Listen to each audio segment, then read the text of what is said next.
सुभद्रा कुमारी चौहान जी ने लिखा है कि बुंदेले हर मोलों के मुंह हमने सुनी कहानी थी और खूब लड़ी मर्दानी। बताओ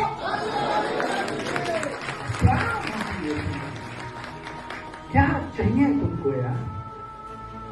तुम्हारे अंदर चाहत है, बीज फूट चुका है, बस उसको आपको मिट्टी में वो देना है यार। एक व्यक्ति बोले स्वर्ग सबको पता है, कैसे पहुंचेगा?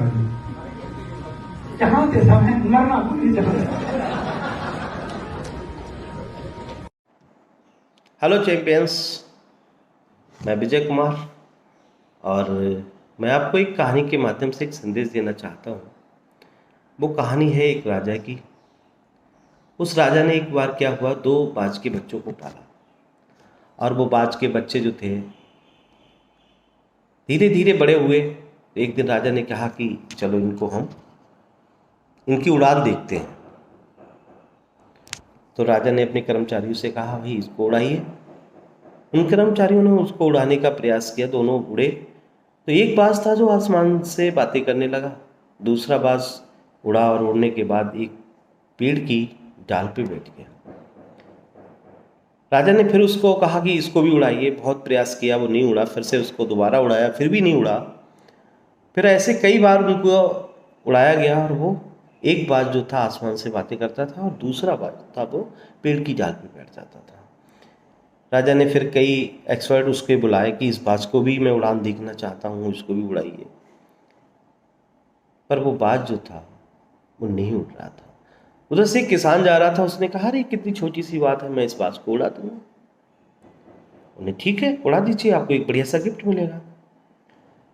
उस किसान ने क्या काम किया, उस पेड़ की डाल को काट दिया और फिर बाज के बच्चों को उड़ाया गया। फिर वो बाज जो पेड़ की टहनी पे बैठता था, डाल पे जो बैठता था, और वो डाल कटी मिली, जब बैठने की जगह नहीं मिली, और फिर वो धीरे धीरे उसी की तरफ उड़ान भर गया जहां दूसरा बाज उड़ रहा था। तो दोस्तों, कहने का मतलब मेरे यही है, हमारी जिंदगी में बहुत सारे चैलेंज हैं, बहुत सारे बड़े बड़े सपने हम देख रहे हैं, पर हम वो डाल नहीं छोड़ना चाहते हैं। क्यों? क्योंकि अगर आप उड़ान भरना चाहते हो, सपने पूरे करना चाहते हो, तो डाल को तो काटना ही पड़ेगा। मित्रों, 2 नाव पर सवार होकर कोई मंजिल को नहीं पा सका।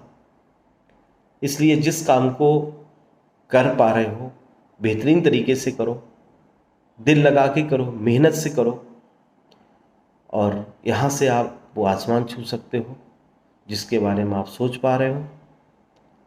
और मैं यही कहना चाहूँगा, ये बहुत खूबसूरत बिजनेस है, बहुत खूबसूरत बिजनेस है। इसकी जितनी भी तारीफ करूँ वो कम है। मन लगा के करिए, आगे बढ़िए। Thank you, all the best. कम उम्र में जो अरबपति बने जे पॉल गेटी, उन्होंने दुनिया को 3 सिद्धांत दिए। पहला, अगर अमीर और कामयाब बनना है तो बिजनेस करना होगा। नौकरी से सिर्फ आजीविका चलेगी, बुरी चीज नहीं है, लेकिन सिर्फ आजीविका चलेगी। और दूसरा सिद्धांत उन्होंने दिया कि वो बिजनेस कैसा हो, वो बिजनेस हो एफएमसीजी प्रोडक्ट्स का। इसीलिए टाटा ट्रक बनाते बनाते चाय बनाने लगा, नमक बनाने लगा, रिलायंस भिंडी बेचने लगा। और तीसरा सिद्धांत उन्होंने दिया कि वो बिजनेस 3% आप पर निर्भर करे और 97% लोगों पर निर्भर करे। यानी नेटवर्क बनाए बिना आप अमीर और कामयाब नहीं बन सकते।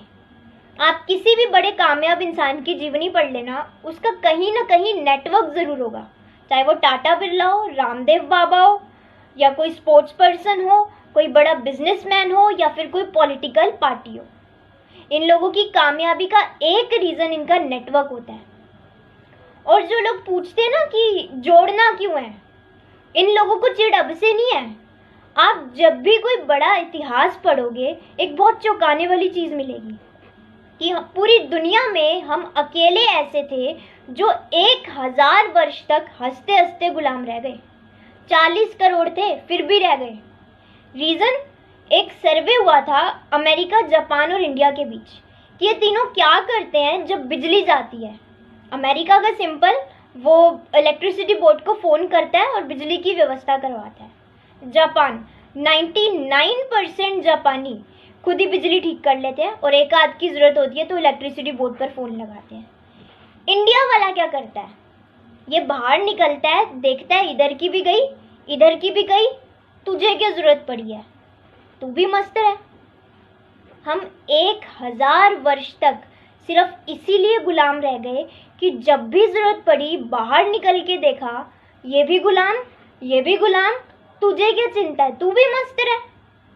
तो ये भी जॉब कर रहा है, ये भी जॉब कर रहा है, तुझे क्या पड़ी है अमीर बनने की, जैसे कट रही है कटने दे। और जो लोग कहते हैं ना कि नेटवर्क मार्केटिंग मेरे लेवल का बिजनेस नहीं है, तो आज कंपनीज की सिचुएशन ऐसी हो गई है कि कंपनियां प्लान कर रही हैं कि जो 50,000 लेने वाला है उसको बाहर निकालो और इसकी जगह 5-10 हज़ार वाले नए लेकर आओ, यंगस्टर्स लेकर आओ। रीज़न, वो 50,000 कमाने वाला अब न्यू स्किल सीखने के लिए रेडी नहीं है और ना उसके अंदर इतनी कैपेबिलिटी है। तो कंपनीज प्लान कर रही है कि यंगस्टर्स को लेकर आओ, वो काम भी ज़्यादा करके देंगे, उनके अंदर एनर्जी भी काफ़ी है और न्यू स्किल सीखने के लिए भी रेडी है। तो जिन लोगों को ये लगता है कि नेटवर्क मार्केटिंग मेरे लेवल का बिजनेस नहीं है, मैं लोगों को जाकर प्लान नहीं दिखा सकता, तो भाई जब खाने के लाने पड़ेंगे ना, जब कंपनी बाहर कर देगी आप लोगों को, जब सैलरी आना बंद हो जाएगी, तो अपना परिवार का पेट पालन करने के लिए मांगोगे भी लोगों से, भीख तक मांगने में शर्म नहीं आएगी। ये तो फिर नेटवर्क मार्केटिंग है, इतनी अच्छी इंडस्ट्री जहां लोग अपनी ज़िंदगी बदलने के साथ साथ लोगों की ज़िंदगी बदल जाते हैं। कितने लोगों की ज़िंदगी।